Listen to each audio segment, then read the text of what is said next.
Kristo ntabwo tugushidikanyaho urashoboye wanirira itorero reka turwanire intambara mu miryango yacu, turwanirire intambara mu bihugu bibamo dutandukanye bya Torebo, uturwanirire intambara abadamu barwanirire.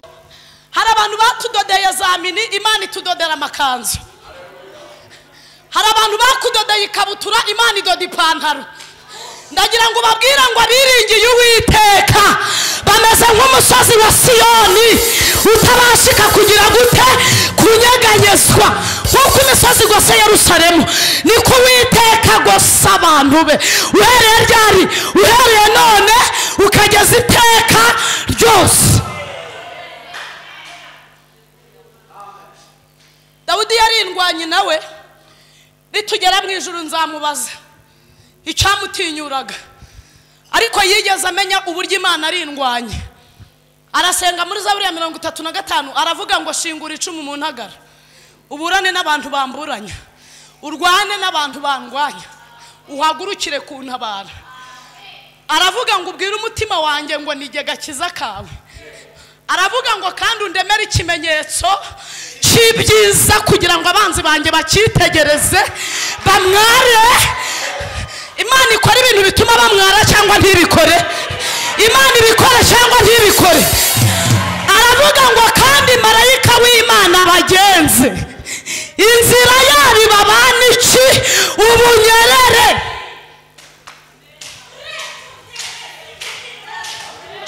Mwanyishirije ngo amena.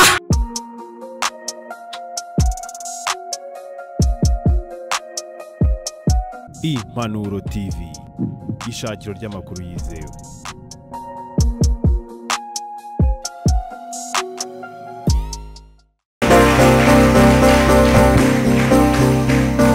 Tugiye gusoma Abacamanza ibice 6 ku murongo wa 16.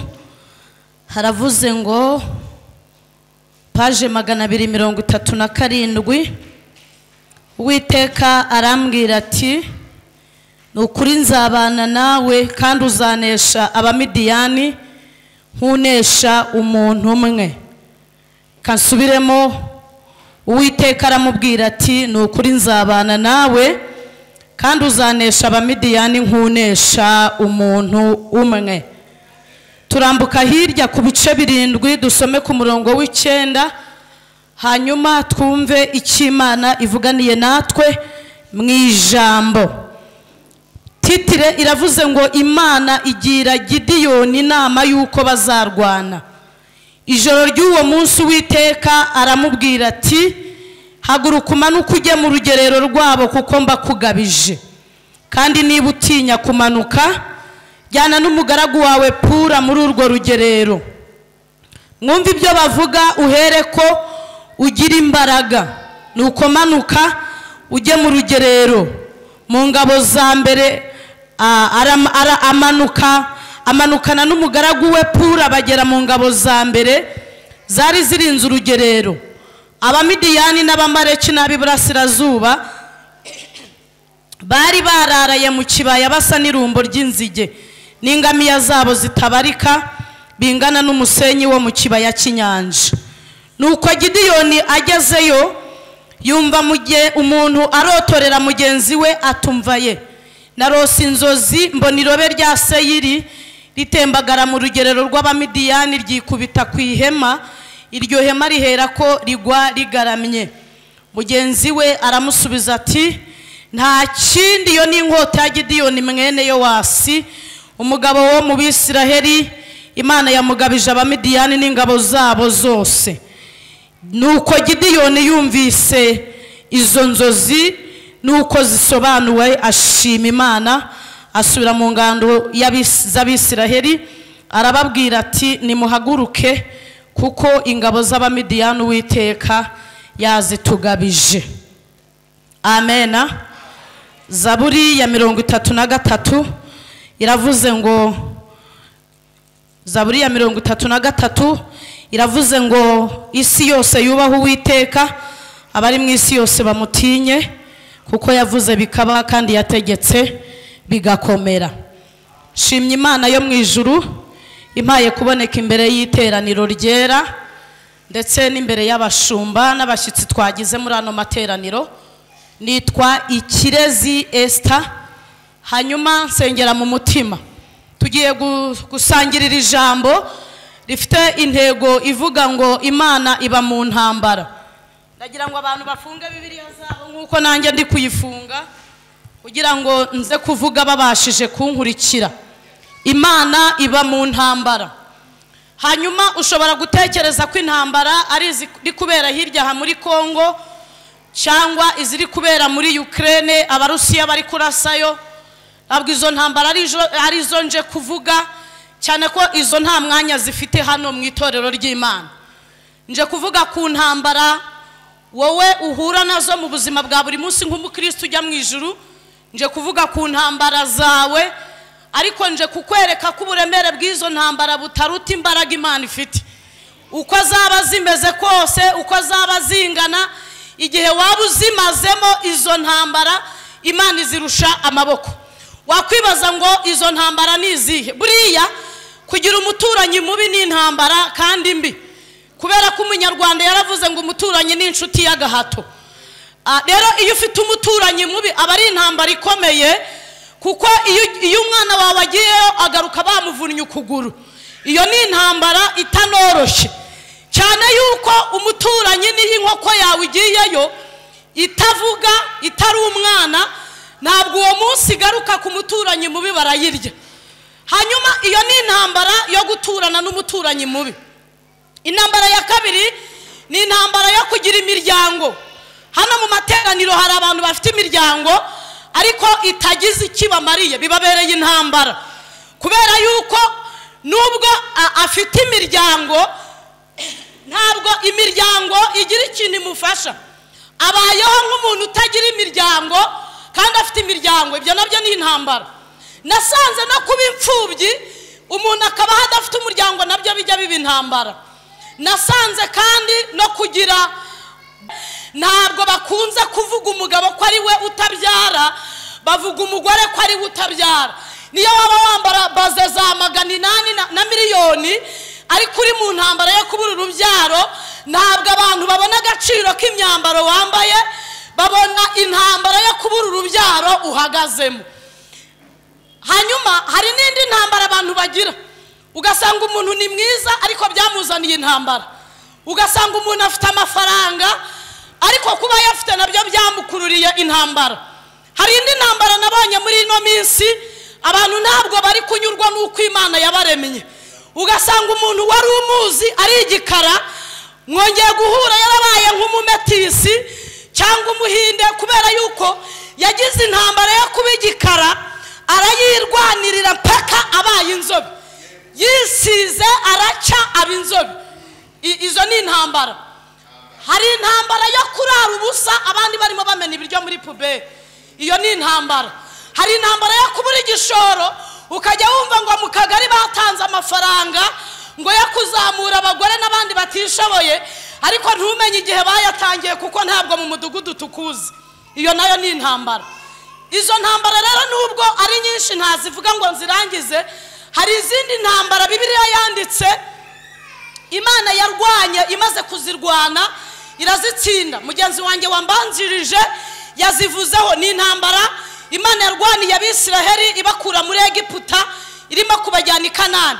Ntabwo kubakura muri Egiputa byari ibintu byoroshye, ni proje Imana yateguye imyaka 430, kandi kubambutsa inyanja itukura nabyo byari intambara ikomeye batashoboraga kwirwanirira.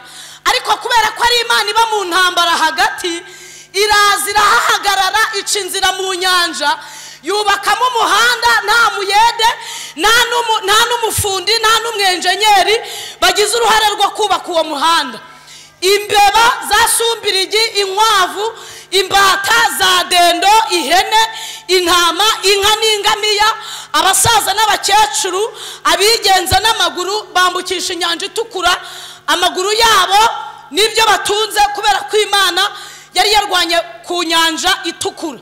Mu butayu intambara yari ihinduye uburyo, yari ihinduye isura, ariko kubera ko Imana ari Imana iba mu ntambara, ngo iba yateguye kuzabarwanirira ikarinda imyambaro n'inkweto bambaye ntibibasazireho, kandi ngo ikabarinda ibintu byitwa gucana no kwatsa mu ziko. Yari yarabateguye, iravuga ngo nabateguriye kubarwanirira, nibagera mu butayu bazarya batavunitse, bazabaho nta ufura, bazabaho nta ujya kugura umwambaro, kubera ko iyo ntambara Imana yari yarayiteguye, imenya n'icyo izayirwanisha, bagera mu butayu yarabishoje. Hanyuma ngo bageze i Kanani, reka nihute, Bibiliya iravuga ngo nuko basanga hari amoko 10 yazunguye Kanani. Harimo ababita Abayebusi, Abahivi, Abamoni, Abaferizi, Abanaki, Abagirugashi, Abedomu, Abamowabu, hanyuma n'Abamaleki. Ngo Abisiraheli basanga ayo moko yose, izo ngabo zose zizi kurwana. Hari umunsi umwe Yosuwa yohereje abatasi gutata i Kanani. Ngo bageze, Mose yohereje abatasi gutata i Kanani, yohereza 12, 10 bazana inkuru z'incamugongo. Nta kindi cyabibateye, ntabwo bari bibagiwe intambara Imana yabarwaniriye kera, ariko bari babonye y'ubwoko bwitwa Abanaki, ngo bigereranyije babona ni nk'inzige imbere y'ubwo bwoko. Ariko ngo Yosuwa na Kalebu bazana inkuru itandukanye n'izo bavuze.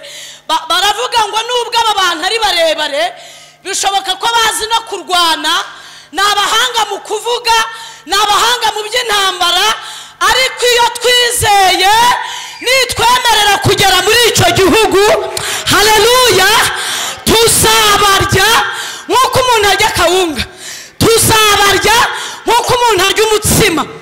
Ngo ayo magambo bavuze azanira Abisiraheli ihumure, haleluya. Hanyuma bageze i Kanani, niko Imana yabigenje, yarabarwaniriye. mu bisome mu Bacamanza ibice 6, irabarwanirira amoko yose yazunguye Kanani, iyirukana imbere yabo. Ndetse ngo Nyabugogo na za Mpazi byo muri Kanani byari imigezi itemba amata n'ubuki. Iyo wasuraga kwa Rudoviko, bakwakirizaga amata bavomye muri Mpazi yo muri Kanani. Iyo wasuraga Budesiyana, yakwakirizaga ubuki yavomye muri Nyabugogo yo muri Kanani. Ngo inzabibu zaho zareraga, ishami rimwe rigahekwa n'abagabo babiri. Habaga ibitoki by'inyamunyo na Zafiya na Zapayo na Gurumesheri na Kamara. Igitoki kimwe cyaterurwaga n'abagabo babiri. Inzara bakuye muri Egiputa rero, bageze i Kanani bararya, barasonzoka, barahaga, bashira inzara. Ngo bashize inzara rero baribagirwa. Bamaze kwibagirwa, kandi mu gutegeka 28 haravuga ngo nimugira umwete wo kumvira amategeko mbategeka uyu munsi, iyi migisha yose izabazaho. Muzaba hejuru gusa, ntabwo muzaba hasi. Muzaba imitwe, ntabwo muzaba imirizo. Amahanga menshi azabaguza, ntabwo muzigera muyaguza. Hanyuma kandi irababwira ngo ntimuzigera mwunamira imana z'abanyamahanga, iz'Abaferizi, iz'Abayebusi, iz'Abanaki, iz'Abamoni. Ntimuzasenge Shitaroti, ntimuzasenge Bayali, muzankorere nk'Uwiteka, nanjye nzabana namwe. Rero iyo umuntu yari yagahaga, ahita yibagirwa aho yaturutse. Kandi buryo utazi yava ntashobora no kumenya iyajya. Burya kirazira, utaramenya iyo uri kuva ntushobora no kumenya iyo ujya.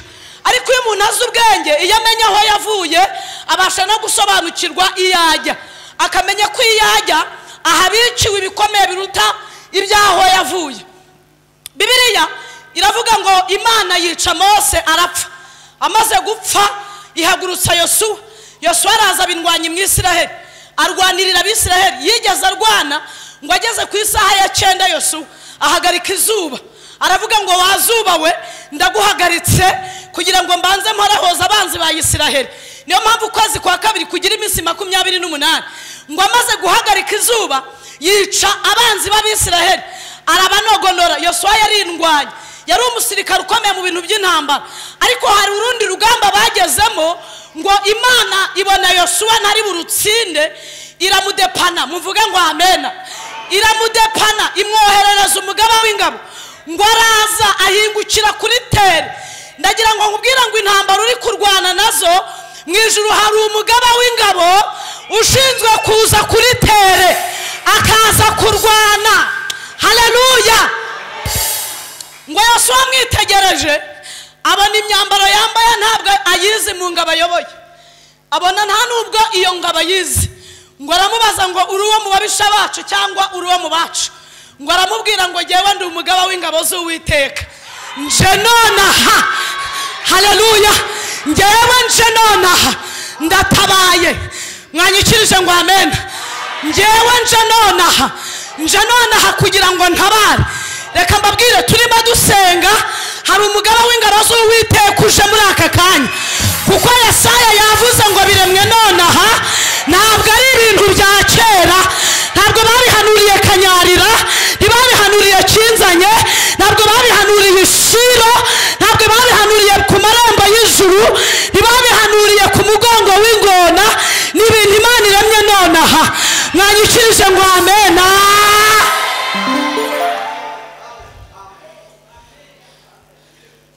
Hari abantu rero batubariye iminsi, babona intambara twanyuzemo twabashije kuzicamo, ariko izo turimo ntituzazivamo.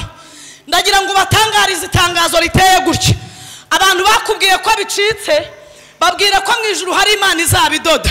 Abantu bakubwiye ko birangiye, babwire ko mu ijuru hari Imana izabitangira. Abantu bakubwiye ko bidahari, babwire ko mu ijuru hari Imana izabirema bikabaho. Dawidi aherutse kuvuga ijambo rikomeye, aravuga ngo niba mwarasogongeye mukamenya yuko umwami agira neza.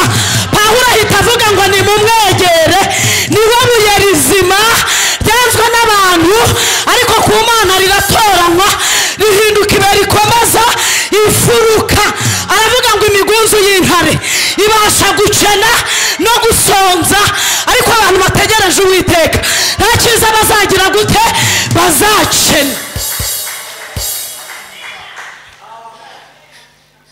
Kandi mbibutse ko intambara uri gucamo na Dawidi yaziciyemo. Haleluya! Dufite abantu bajya badushora mu ntambara ngo barebe ko tuzigwamo. Sawuli yajyaga amushora mu ntambara akamubwira ngo unzanire ibinyita 100 by'abanzi wishe, unzanire ibinyita 50 by'abanzi wishe, unzanire ibinyita 150 by'abanzi wishe. Noneho Dawidi ngo abona azagwa mu ntambara. Amaze kubona ko azagwa mu ntambara, dushimiye Imana ko twaje kuyibaza niba ibintu yavuganye natwe bikomeje cyangwa yarabivuyemo. Ngo nagwa munyumvise, mwamvugiye ngo amen. Ngo ajya gushaka umuhanuzi Natani, aramubwira ngo mbariza Imana ko abarozi bahora bandoga, ko umuryango wambwiye ko ntacyo nzimarira, ko abantu bambariye iminsi, ko nacuruje ngahomba. Mbariza Imana ibyo yambwira bikomeje cyangwa yabivuyemo. Natani ngo abaza Imana, iramubwira ngo abwira Dawidi ngo ijambo navuganye nabo ngize gute? Ndarikomeje. Mubwire ko nta kintu kizatuma nta agaciro amavuta namwimikishije. Haleluya! Mubwire ngo intambara ari gucamo azazigwamo atabaye umwami wa Isiraheli. Reka babwire ibintu uri gucamo ntabwo bishobora kuzacamo umugambi w'Imana. Icyo Imana yavuze ku buzima bwawe ntabwo kizigera gihera.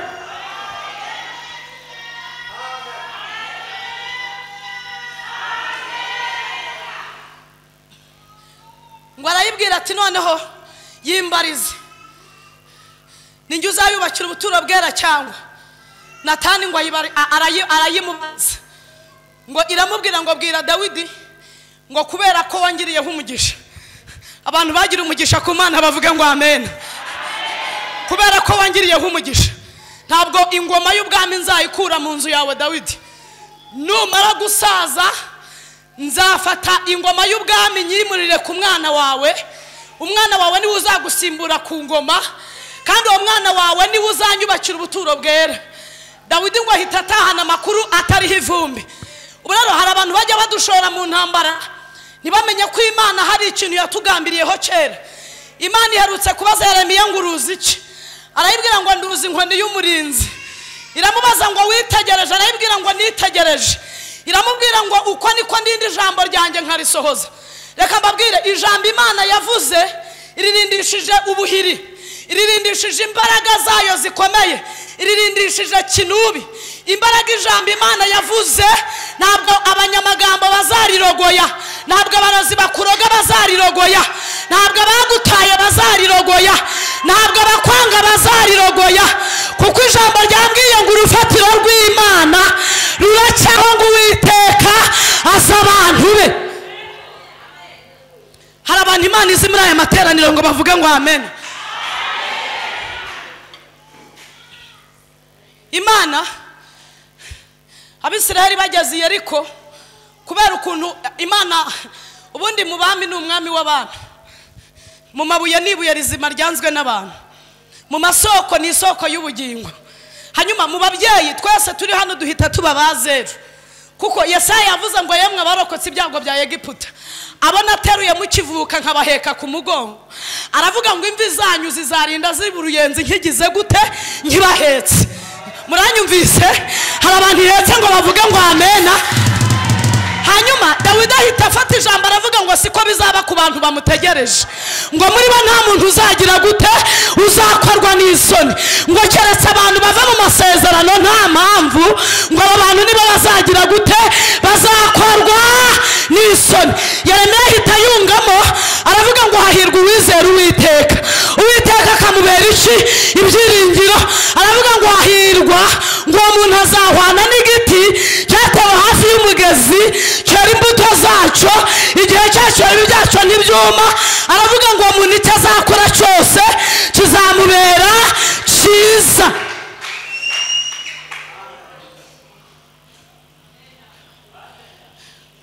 Niba utari umurozi ukaba utari umugambanyi w'aya materaniro, ndagira ngo ukomere Yesu amashyi.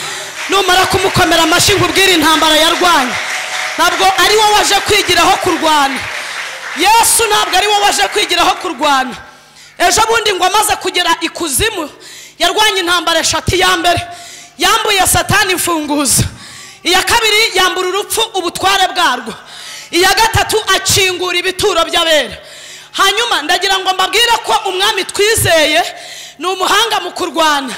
Abasha kurwanira mu Gatsata, akarwanira n'i Nyarugenge, abasha kurwanira i Kigali, akarwanira na Texas, abasha kurwanira i New York, akarwanira n'i Buruseli. Icyo tuzi neza nuko abantu bamwiringiye batazigera bakorwa n'isoni. Mwanyishirije ngo amen. Kandi ibikomeye by'Imana nubwo bikomeretse, ariko bituma Imana ikora ibikomeye muri byo, tukabona ko ari Imana igize gute ikomeye. Ndagasubiramo, ibikomeye by'Imana nubwo bidukomeretsa, ariko dukuramo ibikomeye by'amaboko yayo, bigatuma tumenya ko Imana twizeye ari Imana y'iki y'inyamaboko. Ngo irababwira iti noneho rero ndabizi ko hano mwarwana bigakunda ni Yeriko, ariko muzenguruke bucece. Imana ifite strategy zo kurwana intambara urimo gucamo. Aleluya. Imana ifite strategy zo kurwana intambara urimo gucamo. Niz'uburwayi Imana ifite ukuntu izazirwana, niz'ubushomeri Imana ifite ukuntu izazirwana, niz'imiryango yagutaye bazakugarukira si wowe uzabagarukira, niz'abantu bakwanze igihe kizagera bagukunde, kuko umuririmbyi yavuze ngo Uw'Imana itahirije imuhambirira abanzi bagize gute bareba, bagatangira bakabazanya ngo Imana yuriya ibahe. Wowe rero urashaka ko abantu bamenya Imana usenga itaragutahiriza, reka Imana ibanze gutahirize, nimara kugutahiriza iguhambirire, nimara guhambira kwa sobu ko bazabimenya, nimara guhambira mu baturanyi bazabimenya, nimara guhambira baba mwacurujanye ugahomba bazabimenya, kubera yuko iracyakora imirimo n'ibitangaza. Ngo bageze ku nshuro ya 7 inkike z'i Yeriko ziraritagurika. Umunyarwanda aciye umugani aravuga ngo akababaje umutima akazindura amaguru, arongera avuga ngo ahinda k'inkoko ngo kamenywa n'inkike yatoyemo. Uratekereza ko intambara urimo zitambuza gusinzira? Ntabwo umusonga wa Pastor John giye ushaka gutuma ntasinzira, n'umusonga wanjye ntiwatuma adasinzira nubwo ari umushumba. Cyakora yansengera agasaba Imana kunkomeza, ariko ntibyamubuza gusinzira. Ariko nje kukubwira ngo abantu bazi Imana yabo bazakomera, nibamara gukomera bazakora ibintu ntabwo ari ibintu bijenjetse, si ibintu byubakishijwe ibyondo. Haleluya, haleluya. ni ibintu bikomeye. Nibamara gukomera bazakora iby'ubutwari. Yosuwa ngo yigeze arebana n'abamaleki ngo Imana ibitegereje ibona bafite intwaro nyinshi, ntabwo bahangana n'Abisiraheli ngo babatsinde. Iramubwira ngo noneho rero buri Mwisiraheli niyinjire mu ihema rye n'intwaro afite. Ngo ihagurutsa abakapiteni n'abajenerale n'abofisiye n'abasirikare bitwa Amavubi. Haleluya. Iramubwira ngo nzohereza Amavubi abagenda imbere. Nta ntwaro bacuriye kubarwanisha zizagira icyo zigira gute zibatwa. Noneho umva intambara y'aya Mavubi. Ivubi ngo ryarazaga rigasanga umwanzi wa Isiraheli ufite intwaro rikamudwinga akiturana hasi n'intwaro ye. Munyikirize ngo amen.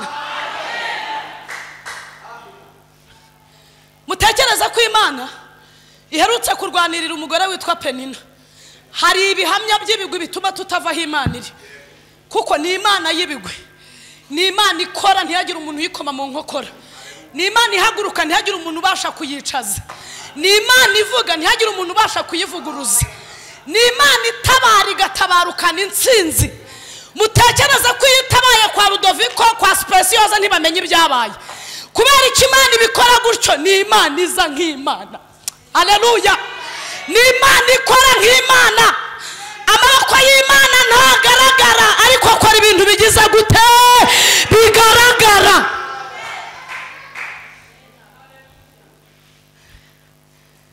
Iramubwira iti noneho rero ni Penina, iyo Imana yarwanya uwari ingumba, iyo abyaye rimwe ahita depanse wari ubyaye barindwi. Ngo imaze kurwanirira Hana azamura ikivuga aravuga ngo wari ingumba abyaye karindwi. Ni ukuvuga ngo uwari usanzwe afite barindwi ahise acebera imbere ya Hana. Hari intambara Imana ije kurwana abantu bazi guteze bagacebera imbere yawe. Ntabwo mubyumvise? Hari inzoba abantu bacukuye Imana igiye kubategeka baziteremo insina. Haleluya. Kandi ndagira ngo mbabwire ko hari abantu batudodeye za mini, Imana itudodera amakanzu. Hari abantu bakudodeye ikabutura, Imana idoda ipantaro. Ndagira ngo babwire ngo abiringiye Uwiteka bameze nk'umusozi wa Siyoni utabashika kugira gute kunyeganyezwa.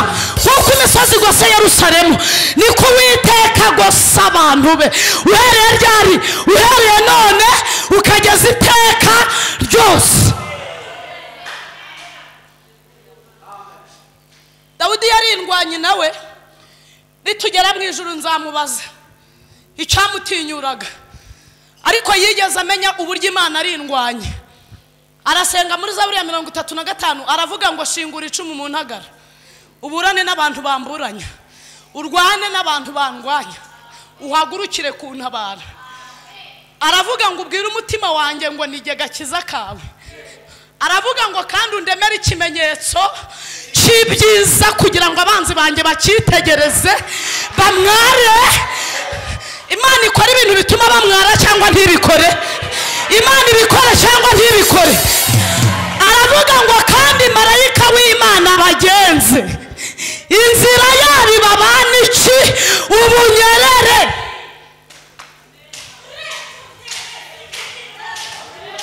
Mwanyishirije ngo amena.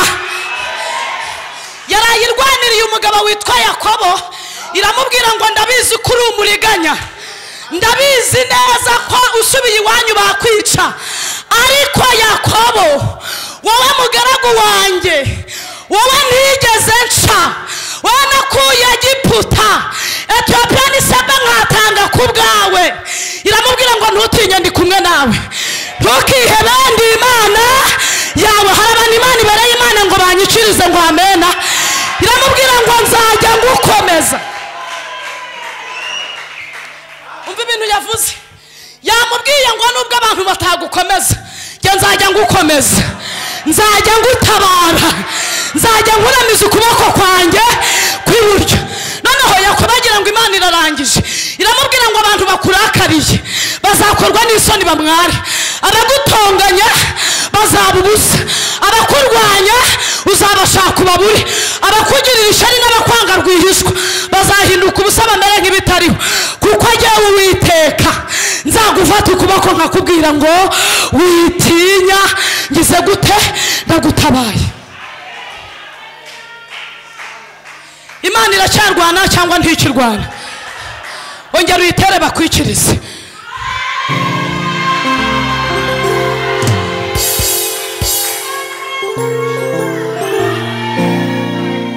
Hari abantu Imana yarwaniriye mu kwa mbere, irabarwanirira mu kwa gatanu, mu kwa karindwi Imana irarwana, mu kwa 11 babona Imana irarwanya.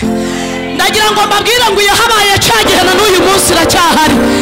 Yarwaniye mu bitaro na n'uyu munsi iracyarwana. Yarwanye bagusohoye mu nzu na n'uyu munsi iracyarwana.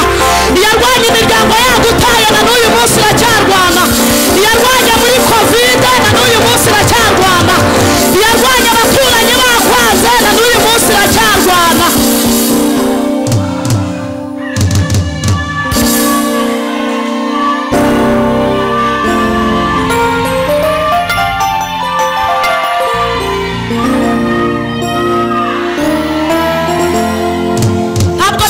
Imana irwana yambaye amaboko y'abantu tuzi, Imana igirwana yambaye amaboko y'abantu tutazi, kandi kubinyembaraga Imana irwanisha intege nke.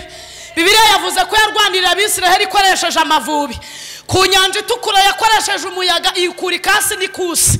Ndagira ngo mbabwire ngo aho utekereza ko Imana izaca irwana siho izanyura, kubera ko ni Imana itabara igatabarukana kunesha. Mbese iyi serutse nta muntu yiseruka imbere. Iyo yiyiziye Imana iba yiyiziye, ariko abandi Imana ize cyangwa ntize, Imana ize cyangwa ntize. Utekereza ko ari Imana iza gutabara ntitege indege. Haleluya, haleluya. Iherutse kurwanirira umugabo witwa Daniyeli mu rwobo, ngo Dariyo yamutayemo yashinjwe n'abagabo b'ibigoryi. Rero Bibiliya ngenda yikunda ivuga ibintu byose. Bibiliya ivuga amakara, Bibiliya ivuga amabati, Bibiliya ivuga inyama, Bibiliya ivuga agacuma, Bibiliya ivuga umutsima. Noneho ngo bamuta mu rwobo bazi ko nta kiri bumurwanirire gihari, ariko ngo ijuru rihita ryohereza intare zihagarariye. Narimbabwiye ngo mu mabuye nibuye rizima, noneho mu bami n'umwami w'abami, mu masoko ni isoko y'ubugingo, mu nyamaswa zose zo muri parike ni intare nz'amarumba. Narimbabwiye ngo ni rutabura uko ibigenza.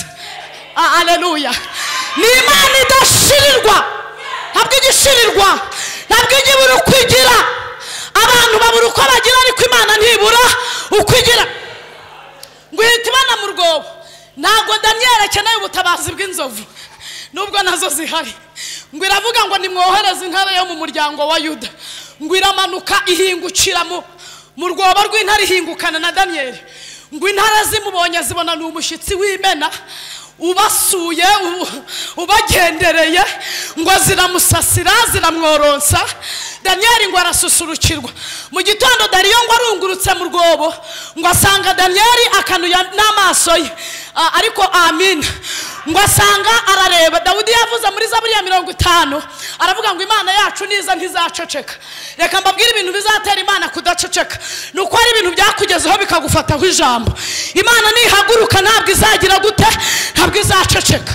Ngo arangije aramubaza ngo mbe Daniyeli, Imana yawe ukorera usenga yabasha kugukiza mu rwobo rw'intare? Aramusubiza ngo imbere yawe n'imbere y'Imana yanjye nta cyaha mfite. Niki cyari gutuma Imana itandengera? Hari ibintu tugiye kwishima hejuru, kubera ko imbere y'Imana n'imbere yabyo nta cyaha tugize gute dufite. Yesaya yasobanukiwe uko Imana itabara, aravuga ngo ubwo umwami Imana izantabara mu bice 50. Nicyo gituma ntamwara, nicyo gituma nkomera mu maso yanjye hakamera nk'urutare. Narinje kubabwira ko intambara Imana yarwanye hari izo banditse muri Bibiliya, ariko nawe uri umuhamya wo guhamya iz'Imana yakurwaniriye. Kuko hari abantu bapfuye wowe uracyariho, hari abacitse amaguru wowe uracyariho, hari abantu uyu munsi bari mu bitaro wowe wicaye mu rusengero. Imana yararwanye cyangwa ntiyarwanye? Yabaye mu ntambara se cyangwa ntiyahabonetse? Abisiraheli ngo bamaze imyaka 40 bafite ihumure, kuko Imana yari yahagurukije Debora ngo arwanya Sisera n'undi mugore witwa Yayeli ngo akubita urumambo mu rwasaya umugabo witwa Yabini umugaba w'ingabo za Sisera. Hanyuma ni n'Imana irwanisha abagore, abantu ntibakadukandagira, ni Imana y'amateka, ni Imana y'imbaraga. Hanyuma ngo bamara imyaka 40 mu ihumure, ariko ngo barirara basubira inyuma basenga Shitaroti, basenga Bayali, basenga imana z'abanyamahanga, bashaka gusa nk'uko andi mahanga se. Hanyuma ngo Imana ibahana mu maboko y'abanyamahanga, bajya ku rugamba batsindwa, abanyamahanga bakabica bakabanogonora, Abisirayeli bagataha bafite agahinda babashije kurokoka izo ntambara.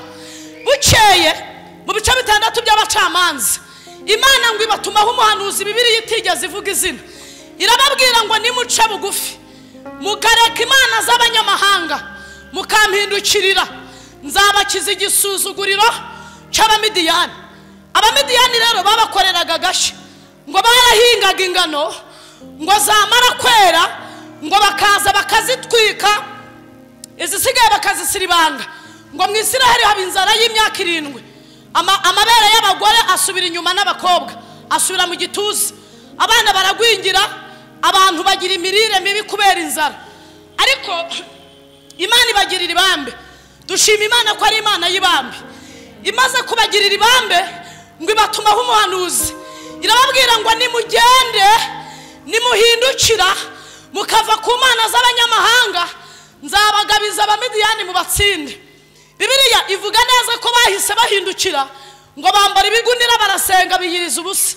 Imana ngo ihita ibana mu muryango wo kwa Yowasi mwene Manase, ni umuryango umwe mu miryango 12 ya Isiraheli, ni umuryango wari ukene, nta nubwo wari mu cyiciro cya kabiri cy'ubudehe, wari mu cyiciro cya mbere leta yishurira mituweli, kandi bene icyo cyiciro murabizi nta n'isambu kiba gifite, niyo kiyifite ntabwo iba yera.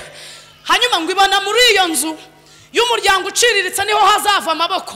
Nababwiye ngo kubinyembaraga Imana irwanisha intege nkeya, ngo ibona niho hazava amaboko, ngo azarwanirira Abisiraheli, ngo akabakiza agasuzuguro Abamidiyani babasuzuguye.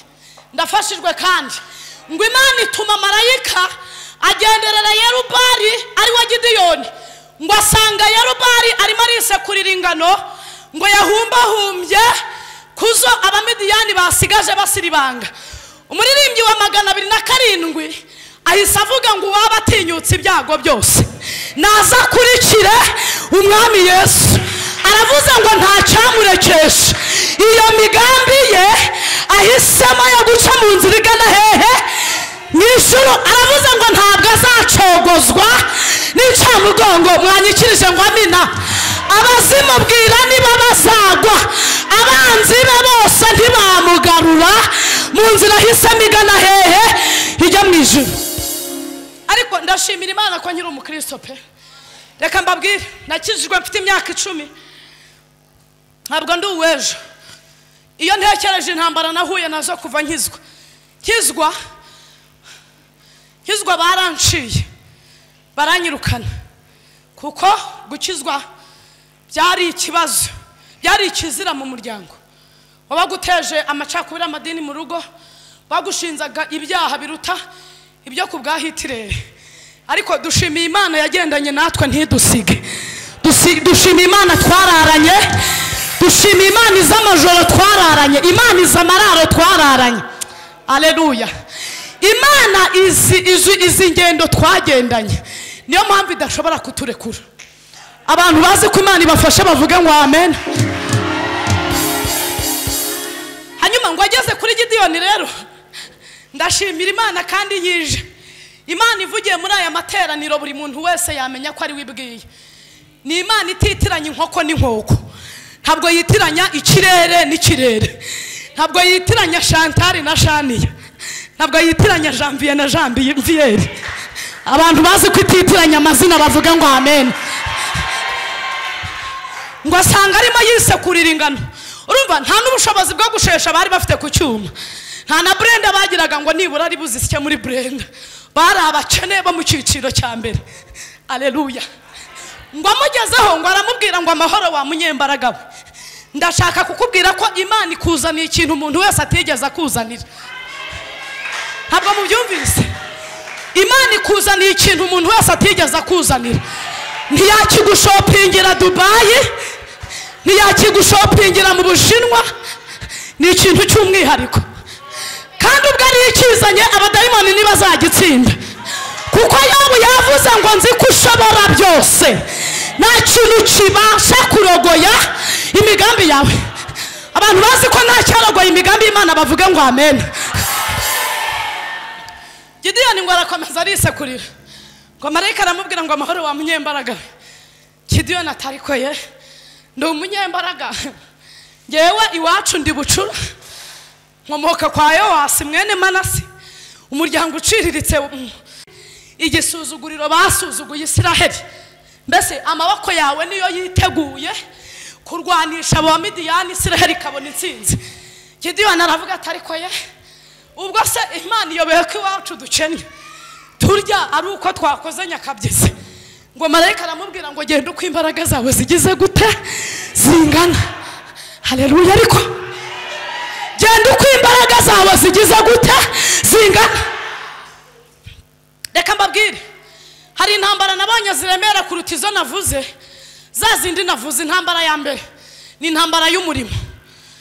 Ubu Pastor John atangiye umurimo, ariko hari abandi bashumba hano hanze byananiye, bacanganyukiwe, byacangiriye Masisi. Barimo bareba bakabona inyenyeri yawe urimo kurushaho kwaka, noneho akavuga ati ngewe ubwiyange yazimye ikazimira no mu mugezi mubi nka Nyabarongo, reka mpagurukire kurwanya John.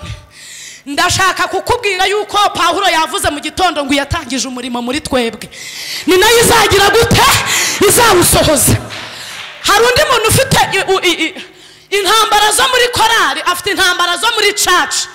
Ndagira ngo nkubwire ngo utumbire Kristo waduhamagaye, kuko Yohana yavuze ngo unesha azaragwa byose, unesha nzamu yavuze kubarusha. Ndagira ngo ibyo abantu bavuga we kubiha agaciro, kuko iby'Imana yavuze ntabwo nibyo bizasohora.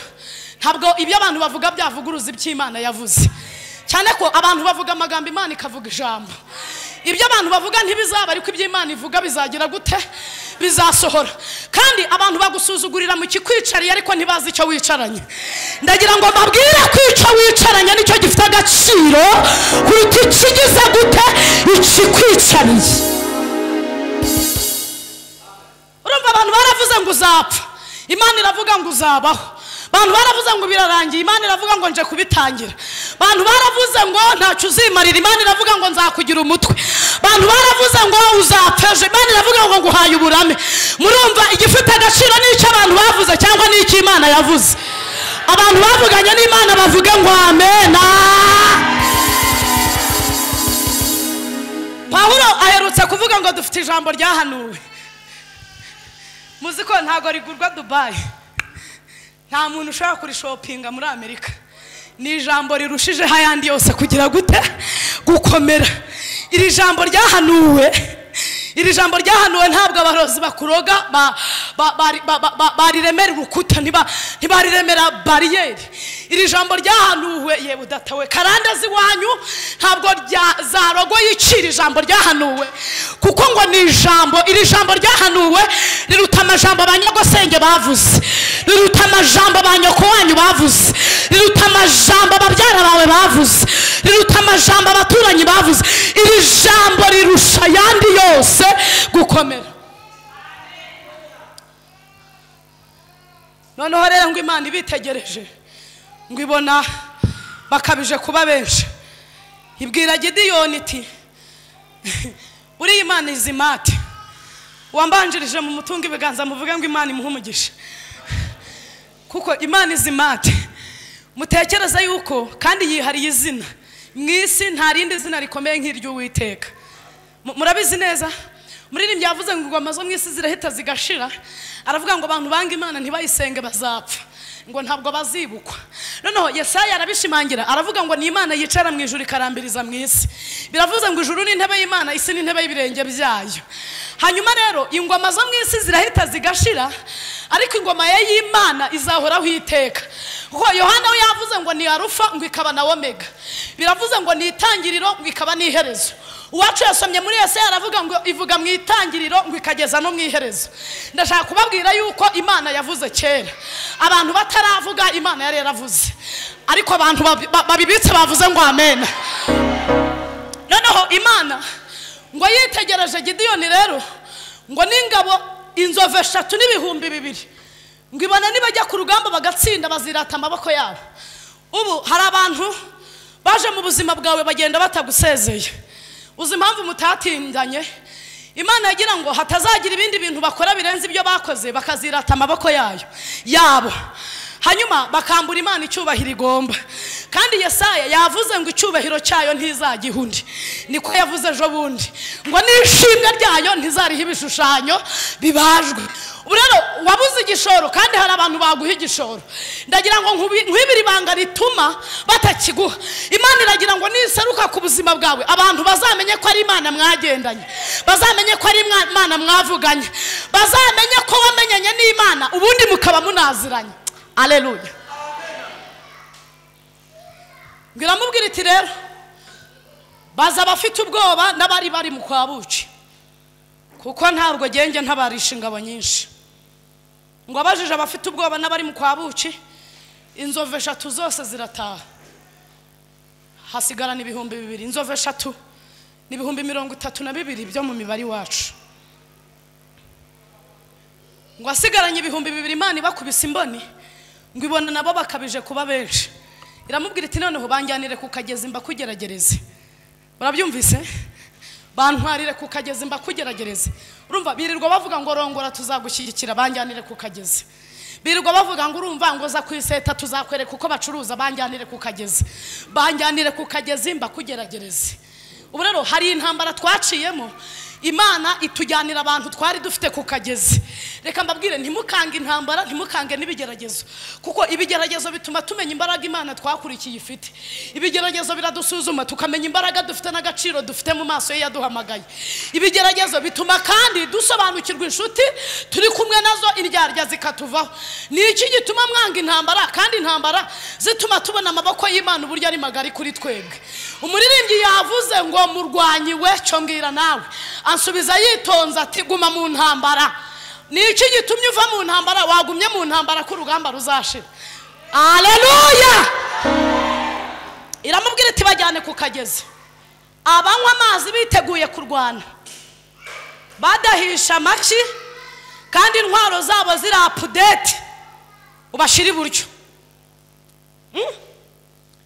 Dufite abantu baduhaye impundu bikunze, babonye byanze badutera amabuye, ariko aba bantu ntuzabange. Nigeze avuga ngo hari abantu 3 tabura mu buzima bwawe. Uwa mbere ni Yuda. Yuda ni umuntu mbega mu bana ariko akakugambanira, ntabwo ushaka kumubura, kandi n'umunsi ari bukugambanira aragusoma. Umuntu wa kabiri utabura ni umuntu witwa Petero. Petero arakubwira ati nukuri n'uburozi tuzabusangira, runaka ndamukunda jusqu'à infini. Hanyuma iyo rero baje kugufata kukugirira nabi, baravuga batari ko uyu muntu avuga kimwe na John, na haleluya ye niyo mu rusengero rwo kwa John. Agahita avuga to John muvuga ntawe nzi, bati ntawe nzi, bati uruwa mu Gatsata turakuza, ati uwo muntu ugiye ntawe nzi.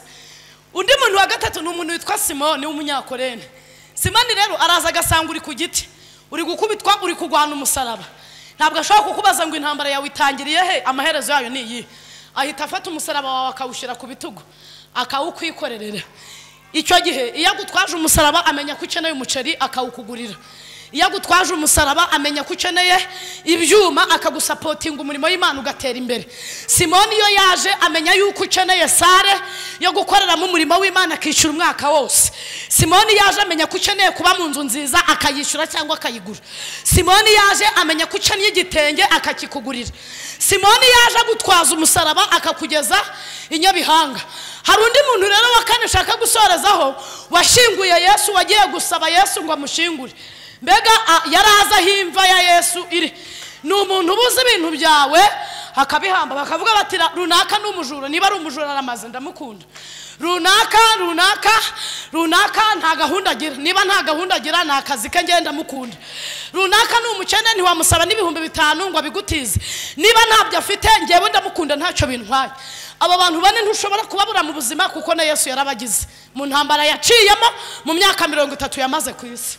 Hanyuma rero iyo biryoshye abantu baravuga ngo Hoziyana, byaba byakomeye babana intambara igeze wandabaga mama wararaye bakavuga bati nabambwe wowe uratekereza intambara Yesu yaciyemo we wazicikira kandi yaravuze ngo ni munyigireho, akavuga ngo ni ngerembo ry'intama, akavuga ngo ushaka kunkurikira niyiyanga yikorera umusaraba we ankurikire.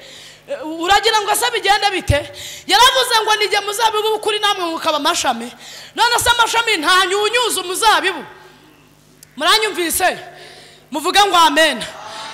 Hanyuma ngo 300 nibo babonetse biteguye kurwana urugamba na Gideyoni. Umunyarwanda yaciye umugana aravuga ngo uburo bwinshi nta musururu bugira, ariko hari n'igihe bujya ubuceya bugira umusururu kandi ukaryoha. Mbacira umugana ko kumanywa pe. Noneho ngo Imana iramubwira ngo 1700 babwire batahe, ngewe Uwiteka nzatabarana nabo 300. Nimubyibuka mu ntambara Dawidi yarwanyeje bundi ngo agiye guhura n'intwari y'Igati, ngo yarayitegereje intwari y'Igati iravuga ngo mbese mu Isiraheli nta mugabo mu bagabo bahari mwanyoherereza ngo aze turwane ku buryo munzanira intumbi y'imbwa. Ngo yari afite ibikoresho byose nk'umugabo umenyereye intambara, ariko Dawidi ngo yari afite umuhumetso, yari afite uruhago rurimo amabuye 5 n'umuhumetso bayita itopito mu Kinyarwanda kiwacu. Hanyuma ngo mwitegereje Dawidi ngo ahita yibuka intambara yarwanye. Ndagira ngo turi muri aya materaniro uneze amatwi uhubuhamye intambara urimo gucamo, uzibwire ngo ndwaye Imana yaraserutse, ndi muri gereza Imana yarandwaniriye, mfite imanza Imana yaramburaniye, ntiyigeze igaragara nk'umwavoka ariko yaciye urubanza ntahana intsinzi. Zibwire ngo n'imyaka yashize narindi muri uyu mujyi, uzibwire ngo mu byatambutse byaransize Imana yanjye yarandwaniriye. Reka mbabwire ngo intumbi z'ibigeragezo bitatwishe, reka barizo twifashisha turwanya ibiri kuturwana. Mbega izo ntumbi tuzihagarareho, dutsinde ibintu birimo kugira gute kudutera. Hanyuma rero ngo yitegereje intwari y'Igati Dawidi, ngo ahita yibuka ko 16 yavuze ngo niryo ngabo yanjye nziza ihora inkingira. Aravuga ngo ni urutare nubakaho n'inzu yacu itagwa. Ahita avuga yibuka ko imisozi itararemwa isi itarabumbwa uhereye kera Imana iri uko yahoze. Ngo akaba mu mvumba, ngo agenda aririmba Dawidi ngo abayese bishimira izina rye ryiza, ribamara imibabaro rikagira gute rikabatinyura. Aramubwira ngo unteranye inkota n'icumu, ngo ariko ngewe nguteye mu izina ry'Uwiteka Imana y'ingabo za Isiraheli wagize gute wasuzuguye. Uyu munsi Uwiteka arakungabiza nkwice nguce igihanga, ndagaburira inyamaswa z'inkazi n'intumbi z'Abafilistiya, inyamaswa zo mu gasozi n'izo mu kirere, kugira ngo mu Isiraheli no mu isi bamenye ko hari Imana. Imana rero Gideyoni ngo 300 babonetse imugira inama y'ukuntu azarwana urugamba. Imana igiye inama bakavuga ngo uzasara, wagera imbere y'Imana ngo nkuyeho gusara. Imana igiye inama bakavuga ngo tuzamutega tumukata umutwe, Imana ikavuga ngo nkukuriyeho gucibwa umutwe. Imana igiye inama bakavuga ngo tuzamwangaza, Imana ikavuga ngo nkuyeho kwangara. Abantu Imana igiye inama basenga bavuga ngo amen. Ngo iramubwira ngo intambara itaragera mu gitondo ngo uhure n'irumbo ry'inzige ry'Abamidiyani, manukana n'umugaragu wawe Pura niba ufite ubwoba. Hari umuntu mukwiye kumanukana mukajyana mu mazi gusenga, mukazamukana kwa 5 gusenga, mukajyana mu yitatu, mukajyana mu y'umunsi umwe mugasenga. Ngo amanukana n'umugaragu we Pura, bamanuka mu rugerero rw'ingabo z'Abamidiyani.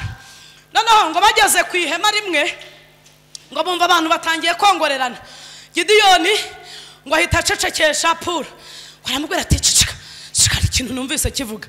Ngo yumva mugenzi we aramubwiye ngo mvaye, ngo ageze nyandasinzira, ngo ndasinziriye mbona irobe rya Sayiri. Reka turigereranye n'ubugari bwa Buhanda cyangwa ubwa. Waturwaniye intambara tuzi nizo tutazi. Ma wararurwa waturwaniye intambara kuva mu kwezi kwa mbere kugeza muri uku kwezi kwa 12 nanone kandi tukweretse ibitwasamiye ma tukweretse ibyiteguye yuko twaseba tukweretse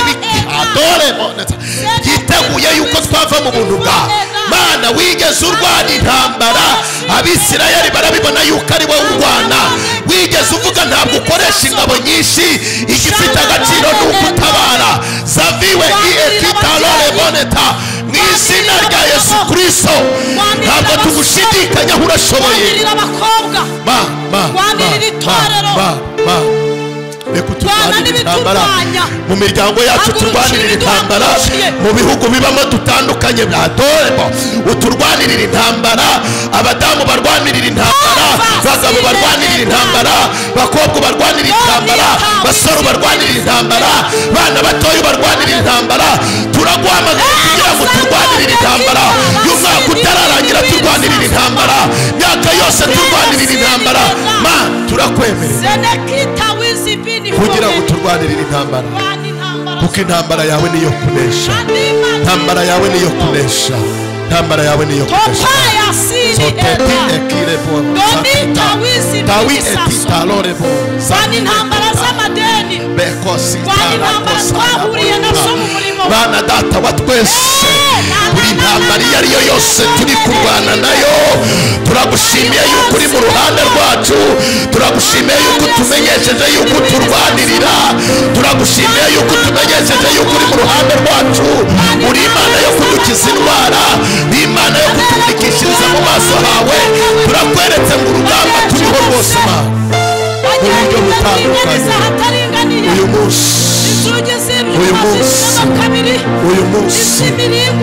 munsi ubireme mana umunezero wacu bureme ubuzima bwacu bureme reka ugire ibyo uhindura kandi mana uyu munsi tubone ibyiza bituruka kuri wowe urakoze kuri mu ruhande rwacu mana natwe tugukomeye mu mashyi tugushimira reka Imana yacu tuyikomere mu mashyi ayo mashyi reka tuyongereho ubarayi Imana ayo mashyi tuyakomere Imana reka ayo mashyi tuyakomere Imana